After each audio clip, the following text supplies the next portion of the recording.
سڵاو ڕێز بۆیەوە بینەرانی خۆشەویستی تەلەڤیزیۆنی کۆمەڵە بە یارمەتی هاوڕێیانی هاوکار ماتومەتەوە خزمەتان بۆ پێشکەشکردنی گەشتی هەواڵەکانی سەر لە بەیانی ئەمڕۆیی شەممە. سەرەتا سەردێڕی چەند هەواڵ. قەیرانی خۆراکە سەرەکیەکان لە ڕۆژهەڵاتی کوردستان و ناڕەزایەتی خەڵک.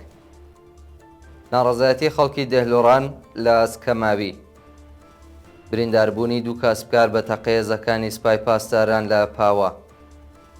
لە سێدارەدانی بەندکراوێکی کورد لە زیندانی قزل حەساری کەرەج. مەترسی دیپۆرتکردنەوەی پەنابەرێکی کورد لە تورکیا. بەڕێوەچوونی مەراسمی ڕۆژی جیهانی معلم لە پارکی لالەی تاران و کۆبوونەوەی کرێکارانی شاغڵ لە کارخانەی کۆمباینسازی تەورێز.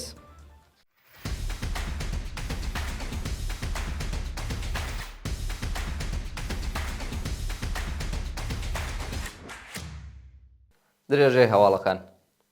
قەیرانی خۆراکە سەرەکیەکان لە ڕۆژهەڵاتی کوردستان و ناڕەزایەتی خەڵک. بە پێی هەواڵی گەشتوو خەڵکی ڕۆژهەڵاتی کوردستان لە ئاست قەیرانی خۆراک و نەبوونی کاڵە سەرەکیەکان لە فروشگاکاندا ناڕازین و باز لە دۆخی خراپی ئابووری و بایەخنەدانی حکوومەت بە ژیان و مەعیشەتیان دەکەن. هاوکات لەگەڵ ئاڵۆزیەکانی نێوان ئیسرائیل و ئێران و هاوێشتنی موشک لەلایەن کۆماری ئیسلامیەوە سەرچاوەکانی هەواڵ باز لە قەیرانی ماددە خۆراکیەکان دەکەن و دەڵێن کە فروشگاکانی شارۆوەند و هایپەرمارکەتەکان ڕاگەیاندنیان بڵاو کردوێتەوە کە تا کاتێکی نادیار ئارد، برنج، ڕۆن، شەکر و هیتر لە ئەنبارەکانیاندا نییە و بەهۆی کەمی ماددە سەرەکیەکان ناتوانن خزمەتگوزاری بە خەڵک پێشکەش بکەن. سەرهەڵدانی قەیرانی خۆراک لە حاڵێکدایە کە بە فەرمانی عەلی خامنەی 10 تۆن خۆراک و دەرمانی خۆڕایی بۆ لوبنان نێردراوە و شارمەندانی ئێرانی بە دوای خۆراک و دەرماندا سەرگەردانن. ناڕەزایەتی خەڵکی دێهلۆڕان لە ئەسکەماوی. ڕۆژی هەینی 13 ڕەزبەری 1403 هەتاوی دانیشتوانی شاری دێهلۆڕانی سەر بە پارێزگای ئیلام لە ئەسکەماوی ناڕەزایەتیان دەربڕی. بە پێی وێنانەی لە تۆڕە کۆمەڵایەتیەکان بڵاوکراوەتەوە ماوەی 2 حوتەیە ئاوی خواردنەوەی دێهلۆڕان بڕاوە و بەرپرسانی ڕژیم بایەخ بە کێشە و گرفتی خەڵک نادەن. ناڕازیان دەڵێن بە تانکر ئاوی خواردنەوە دابین دەکەن و بە ڕۆژدا چەند کاتژمێر لە ڕیزدا دەوەستن. برینداربوونی دوو کاسبکار بە تەقەیەزەکانی سوپای پاسداران لە پاوە. ڕۆژی پێنجشەممە 12 ڕەزبەر دوو کاسبکاری خەڵکی پاوە بە ناوەکانی پەیمان نەقیزادە و ئارمان نەقیزادە بە تەقەی ڕاستەوخۆ هێزەکانی سوپای پاسداران بە سەختی بریندار بوون. بە پێی راپۆرتەکان هێزەکانی سوپای پاسداران لە مەیدانی مەولەوی شاری پاوە بە گومانی هەڵگرتنی کاڵای قاچاق تەقەیان لە ئۆتۆمبیلی دوو کاسبکار بە ناوەکانی پەیمان نەقیزادە و کوڕەکەی بە ناوی ئارمان نەقیزادە کردووە. لە ئەنجامی هێرشی هێزەکانی ڕژیم ئەو دوو هاوڵاتیە بە سەختی بریندار و ڕەوانەی ناوەندە دەرمانیەکان کراون بەڵام دۆخی تەندروستیان ناجێگیر. لە سێدارەدانی بەندکراوێکی کورد لە زیندانی قزل حەساری کەرەج. ڕۆژی چوارشەممە 11 ڕەزبەر حکمی ئەعدامی بەندکراوێکی کوردی خەڵکی قوروە بە ناوی مەولود خالدیان لە زیندانی قزل حەساری کەرەج جێبەجێکرا.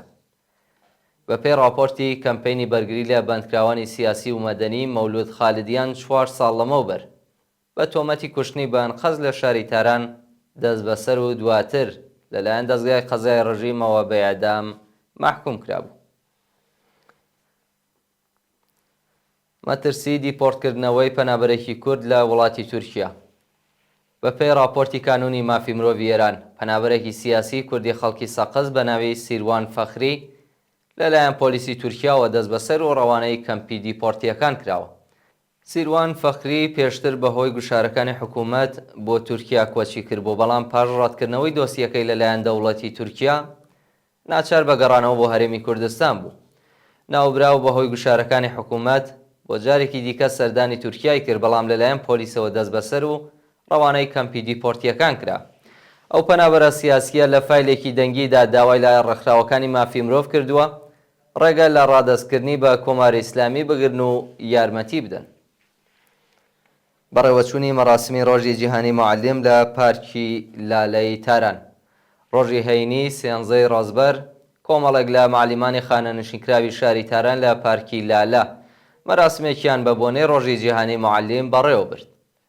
بەشداربوونی و چالاکیە وێڕای پیرۆزباییکردنی ڕۆژی جیهانی معلم لە هەموو فەرهەنگیانی ئێران بە بەدەستەوەگرتنی پلاکارد خوازیاری ئازادی معلمان و کرێکارانی بەندکراو لە زیندان و کۆتایهێنان بە سیاسەتی سەرکەوت و خصوصی سازی پەروەردە بوون. ئامادەبووان هەروەها دژایەتی خۆیان لەگەڵ پرۆژەکانی شارەداری تاران بۆ داگیرکردنی پارکەکان و بڕینەوەی دارەکان نیشاندا و ڕایانگەیاند لە هەموو شوێنێکی جیهان ئەرکی شارەداری خزمەتکردن بە خەڵکە، بەڵام لە ئێران گیانی خەڵک دەخاتە مەترسیەوە. کۆبوونەوەی کرێکارانی شاغڵ لە کارخانەی کۆمباینسازی لە شاری تەورێز. کرێکارانی شاغڵ لە کارخانەی کۆمباینسازی تەورێز ڕۆژی هەینی سێنزەی ڕازبەر بۆ چەندامی ڕۆژی بەردەوام لە ئاست جێبەجێ نەکردنی داخوازیەکانیان کۆبوونەوە. کرێکارانی کارخانەی کۆمباینسازی تەورێز لە ئازنەدانی 2 مانگ حەقدەست و مەزایایان و بەهۆی نەدانی حەقی بیمەکانیان بە ڕێکخراوی تامینی نیشتیماعی تووشی کێشەی دەرمانی بوون. بە وتەی کرێکاران ماوەی 6 مانگ بە ڕێوەبەرەتی کارخانە گۆڕاوە، بەڵام هیچ یەک لە بەڵێنەکان جێبەجێ نەکراوە و کرێکارانی ئەو ناوەندە سەنعەتیە لە دۆخێکی سەختدا ژیان بەسەر دەبن. یان لە دەستانی بەندکراوێک بەهۆی بێبەشکردن لە دەرمان لە زیندانی زابۆل. ڕۆژی پێنجشەممە 12 ڕازبەر بەندکراوێک کە سزای لە سێدارەدانی بەسەردا سەپێنرا بوو بەهۆی وەستانی دڵ و نەبوونی چاوەدێری پزیشکی لە زیندانی زابۆل گیانی لەدەستە. مەحموود دەهمەردە بەندکراوی مەحکوم بە ئێعدام بەهۆی بێبەشکردن لە دەرمان تووشی نەخۆشی شەکرە بووە و سەرەڕای بە دوواداچوونی بنەماڵەکەی بەرپرسانی زیندانی زابۆل لە گواستنەوەی بۆ نەخۆشخانەی دەرەوەی زیندان ڕێگریان کردووە. ڕۆژی پێنجشەممە ئەو بەندکراوە بەهۆی تێکچوونی باری تەندروستی گیانی لەدەستداوە و تەرمەکەی ڕادەستی بنەماڵەکەی کراوە. کوژران و برینداربوونی دوو شارۆمەندی بەلووس بە تەقەیەزەکانی ڕەژیم. بەیانی ڕۆژی هەینی دوو شارۆمەندی بەلووچ خەڵکی شارستانی مێرستان بە ناوەکانی مەجید بارانزەهی تەمەند 23 ساڵ و محەممەد حسێنپور تەمەند 12 ساڵ بە تەقەیەزەکانی ڕەژیم کوژراون و بریندار بوون. بە پێی راپۆرتی حاڵوەش مەجید بارانزەهی و محەممەد حسێنپور لەسەر ماتۆردا بوون کە بە بێ هۆکار لەلایەن هێزەکانی ڕژیمەوە دراونەتە بەردەستڕێژی گولە و لە ئاکامی و هێرشەدا مەجید گیانی لەدەستاوە و محەممەد بە سەختی بریندار و ڕەوانەی نەخۆشخانە کراوە. و دوایین هەواڵمان سەبارەتە بە هەڵکشانی ئاماری قوربانیانی زریانی هێلین لە ئەمریکا. بە پێی راپۆرتی میدیاکانی ئەمریکا لە تۆفانی هێلیندا بەلانی کەم 200 کەس گیانیان لەدەستاوە و ئەگەری هەیە ڕێژەی قوربانیان بەرزتریش ببێتەوە. تۆفانی هێلین لە دوای تۆفانی کاترین دووهەمین تۆفانی گەورەی ئەمریکا لە 50 ساڵی ڕابردوودا بووە. لەو ڕووداوە سروشتیەدا تا بە ئەمڕۆ 200 کەس گیانیان لەدەستداوە و 600 کەس بێسەر و شوێن بوون.